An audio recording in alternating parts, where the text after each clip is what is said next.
Ako si Pew, mid laner ng AP Bren, M5 World Champion. Okay. Pew, first of all, congratulations pare. Pangalawa mo na to. Tapos yung buong 2023 mo, lumalabang ka. Parang nag-world tour talaga kayo. Anong meron sa AP Bren at nilalaban nyo yung lahat ng laban? Siguro yung meron sa amin na-enjoy namin lahat ng laro Tsaka kasama na rin yung mga biyahe namin. Na-enjoy din namin lahat yun Parang, kaya siguro hindi kami nakakaramdam ng pagod kasi lahat ng parte ng tournament na-enjoy namin. Yung pagbiyahe pa lang, yung mga interviews, lahat nga gagawan din namin ng content. So, ayun siguro. Okay. Gusto namin yung ginagawa namin. Okay. Pew, ang dami mo nang na-achieve. GOAT ka na, GOAT status ka na. Ano pang next para kay Pew pare? Patuloy lang. Gaya nung after nung M2. Pero huwag naman sana magaya ng puro talo. Ayun, patuloy lang. Hindi ako susuko hanggat kaya pa maglaro. Ano ba natutunan mo nung after nung M2 nag-champion ka tapos puro talo ka na? Anong babaguhin mo ngayon? Siguro nawala kasi sa amin yung parang gusto namin mag-improve nun Parang feeling namin kami na lagi yung pinakamalakas na walang sasabay sa amin ngayon. Tapos ngayon siguro ang mindset namin after nung mag-champion kami ng M5, ayun yung pinakababaguhin talaga namin. Okay, mindset. Mapunta tayo sa celebration mo. Nung nag-celebrate ka, tumayo ka mismo sa upuan, sa upuan, sa gaming chair mo. Hindi mo ba naisip na pwede ka malaglag doon?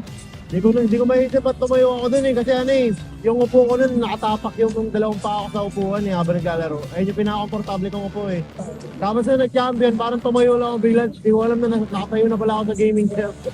Nung nasagi yung gaming chair, naramdaman mo, nasagi. Parang sinisi mo yung sinisi mo ba si Kuya Ligo Ops? Ano sinabi mo sa kanya? Kala ko kasi nahila niya, ganun. Tapos, trauma namin yun si Boss Wilbers. Ayun, kala ko nahila niya kasi pagkalingon ko, nakatingin sa akin, tapos nakangiti. Ano sabi mo sa kanya? Sabi ko, Kuya Wilbers, parang ikaw talaga. Bugso ng damdamin na kasi yun Bugso ng damdamin. Mapunta tayo in game view. Meron ka bang specific play or specific na nangyari sa lahat ng series na never mong makakalimutan?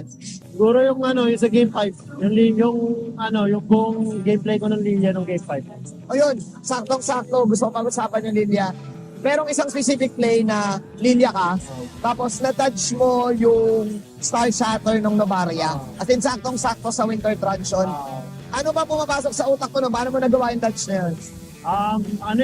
Parang naka-ready na talaga ako sa kanya Tapos, binibait ko pa lumapit talaga sa akin habang binubomba ko yung kampi niya. Dahil parang natapakan ko lagi. Tapos, noong time na sobrang loko na talaga, alam kong bibigyan na niya ako. Ayun, niready ko na yung winter para dun sa sa shatter niya. Can he take off you? The assassin, 1v1, black shoes used up. CW needs one crossbow attack, but he saves it.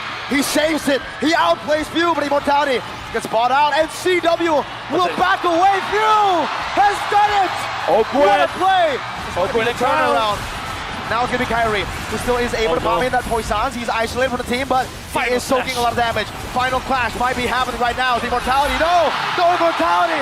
Kyrie has been taken down. Sinabi ng isa sa mga teammates mo na ikaw ang nag-call na tapusin na natin to. Nung last team fight, nakapitas kayo. Dalawang hero yung napitas nyo. Tapos, kinocount down na push na natin, end na natin. May Lord pa nun. Akala nung iba mag-Lord kayo. Pero nag-decide ka na itapos na. Bakit yun yung naisip mo? Naisip ko na yan kasi napitas namin yung pinakamakunat sa kanila yung Baksha. Tapos sumunod naman yung pinakamalakas mag-dab sa kanila si Gibbs. So parang naisip ko na since papasok na yung mga minion, kaya na namin talagang tapusin. Parang kung sino mang umarap, bigyan agad namin kasi mababurst naman ni Brody. So may pagpasok ng minion, tower lock na agad lahat. Tower lock na. Pew, again, you're again a world champion. What keeps you motivated and what keeps you inspired?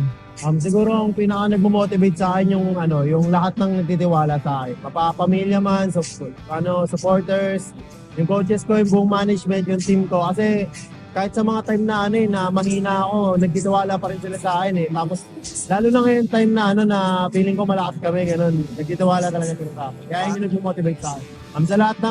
Sa lahat ng fans ko, maraming salamat sa pagsuporta sa amin. Manalo man kami o matalo, nandiyan kayo palagi.